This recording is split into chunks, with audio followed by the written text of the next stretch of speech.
uzun yillardan buyon o'zining asosiy qonunlari va prinsiplariga xilof holda Sharq Turkiston xalqiga irqiy ayirmachilik qilgan va zulm qilayotgan kommunist Xitoy hukumati Urumchida o'tkazilgan atalmış xalq qurultiyi 2-chi qitimliq yig'inida Sharq Turkistondagi 5 turda kishilik huquqni qo'lga keltirganligini da'vo qilish orqali ko'z bo'yamchilik qilishga urindi.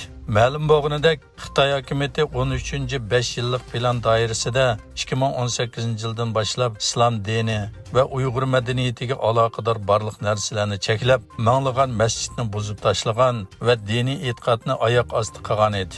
Keyincha bu bostirishlar Xitoy o'lkasidagi tungan rayonlarga kengaytirilgan bo'lib, atalmış arablashishga qarshi turish nomida masjidlar chekildi yoki shakli o'zgartirildi.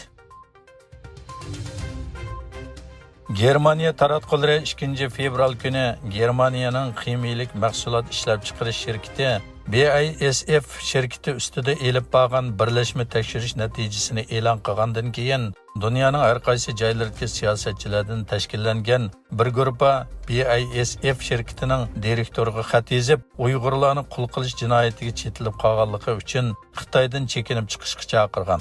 5-fevral kuni 30 necha siyosatchi imzo qo'ygan birlashma maktubda mundaq deyilgan: Germaniya taratqullari oshkorlagan ma'lumotlarga qaraganda, BASF shirkati kishini cho'chitadigan ishlarni qilib, ashu rayondagi Uyg'urlar va boshqa turkiy millatlarni xo'rlash faoliyatiga qaytilgan. Biz bu shirkatni Xinjiangdan chekinib chiqishga chaqiramiz.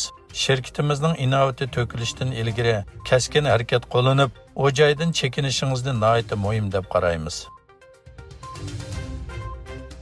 2020-yili Xitoyning Yaponiya tashqi ishlar ministrligi qilgan tor hujumida Yaponiyaga tava maxfiy diplomatik hujjatlarning oshkorlanganligi o'ttirg'a qo'yildi.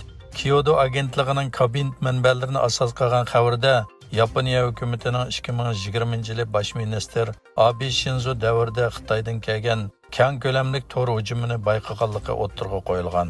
Tashqi ishlar ministrligining diplomatik hujjatlari e'lon qilingan uchurlarda mazmunning mohiyati to'g'risidagi tafsilotlarning oshkorlanganligi ilgari surildi.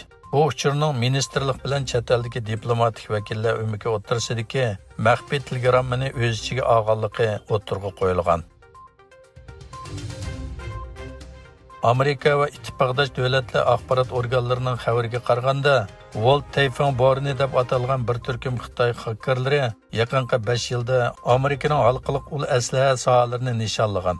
Amerika Davlat bexatarlik idorasi, Tor bexatarligi va ul aslaha bexatarlik idorasi, Federatsiya tekshirish idorasi, FBI va Qatnash bexatarlik idorasining chorshanba kuni e'lon qilgan birlashma bayonotga qaraganda, bu xakerlar aviatsiya, temir yo'l, ommaviy qatnash, tosh yo'l, dengiz va turbi yo'li aslahalarini o'z ichiga olgan har xil torlarga singib kirgan.